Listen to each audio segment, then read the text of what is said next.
that the information is real and that the process that I'm undergoing is a real process too.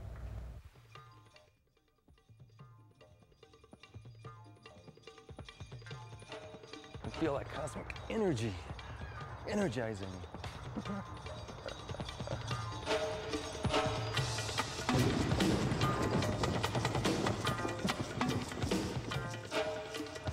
We are at the end of 3 26,000-year cycles, which means really one major cycle, 75 or 76,000 years, which means that time as we know it is coming to an end. And everything that we have experienced is going through a transformation. The whole universe is going to be going through this transformation.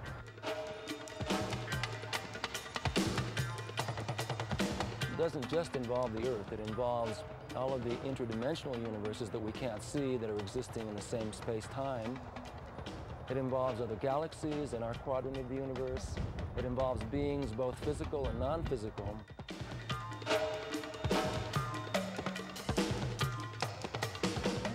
When all of them are lined up, it's almost like a beam is coming from God himself, which is going to penetrate all of those universes, and everyone in those different universes is going to experience a quantum leap or a transformation.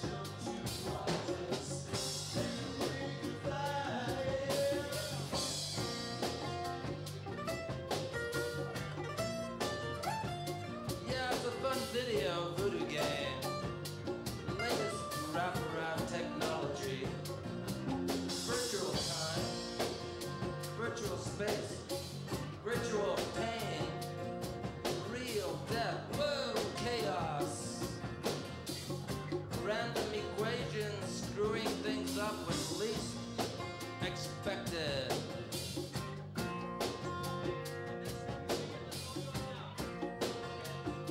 Well, it was such a hot game, some people really got lost in it. It was lost, but am found. Was blind, but now I see.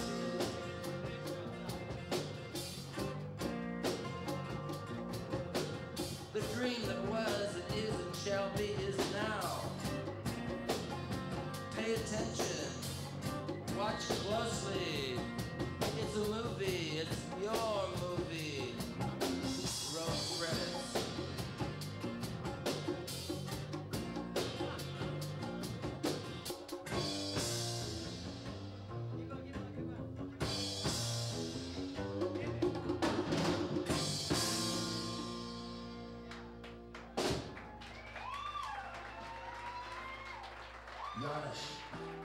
Thank you. I think at some point in my life, I realized that I had to depend a lot on my own inner vision in terms of understanding what was going on in my life, understanding what was going on with my family and all those things. And I realized the more that I depended on my own inner vision, the closer I was to satisfaction. This is not an easy thing to do, because basically you have to leave behind a lot of the kind of thinking that you've been programmed to. The thinking that your parents have prepared you for, university, your political structures, the government, the country that you live in. All of these things are kind of programming that tend to override your own innate intuition. At one point I decided those limitations are not necessary. I will simply follow my own heart, as it were, my own intuition, and let's see what happens.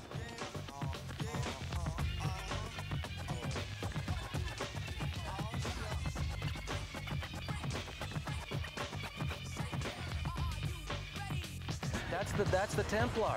That's the key to the seventh golden age. That is the whole thing of the seventh golden age. That's the structure of it. seventh golden age is what they call in the Bible the millennium, or the 1,000 years of peace, during which time a man will perceive himself as one with other men. There'll be no more prejudice, there'll be no discrimination. He will see himself as one with the other species in the galaxies, both the physical and the non-physical species in the galaxy. He will understand that he is at the first step of a fantastic evolutionary process, which will make him, we might say, a god eventually.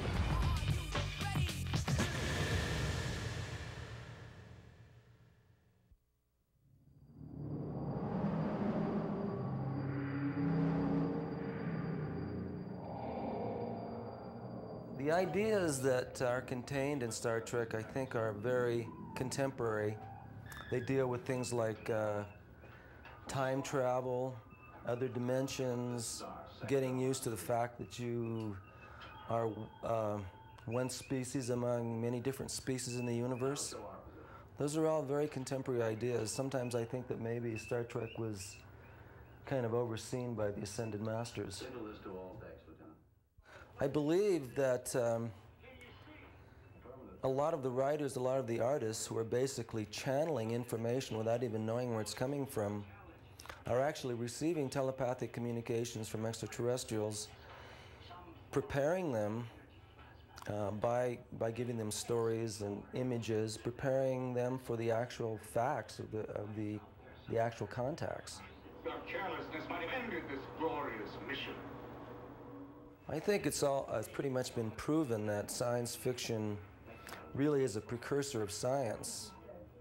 I know that as I was reading science fiction in the late 50s, as I was coming of age and all that, a lot of the things that were described there are matter of fact to us in our society today.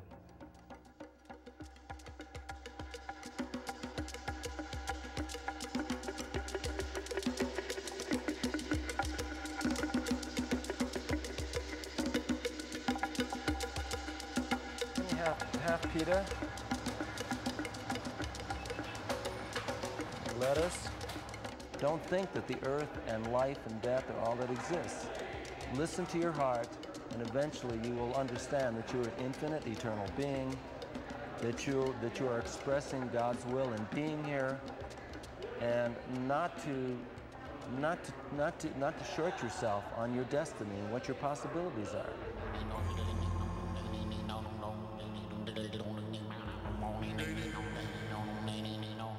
We must master the illusion.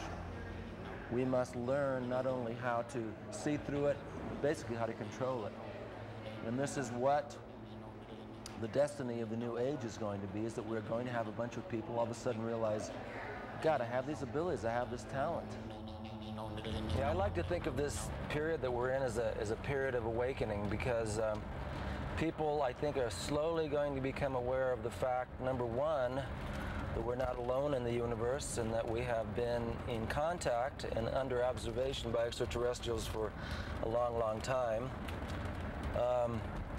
Number two is that we're going to make a quantum leap into a new race, a new kind of human being with additional abilities, telepathic abilities, and so on.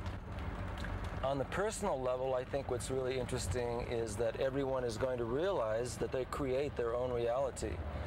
And what this means is that everyone's going to have to start taking responsibility for their own life and realize that life is not something that's being done to them, but that in some way have attracted their life, their parents, the place they live, the circumstances in their life.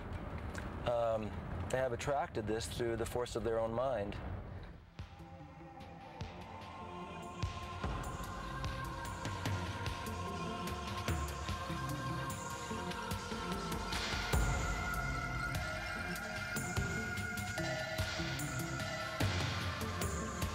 As we stand on the brink of the galactic ocean, the universe, there are other beings, other extraterrestrial intelligence who have crossed these wide spaces. I think they're only waiting for us to understand that there's a kinship in the universe and a kind of brotherhood, and that they will help us cross that vast sea.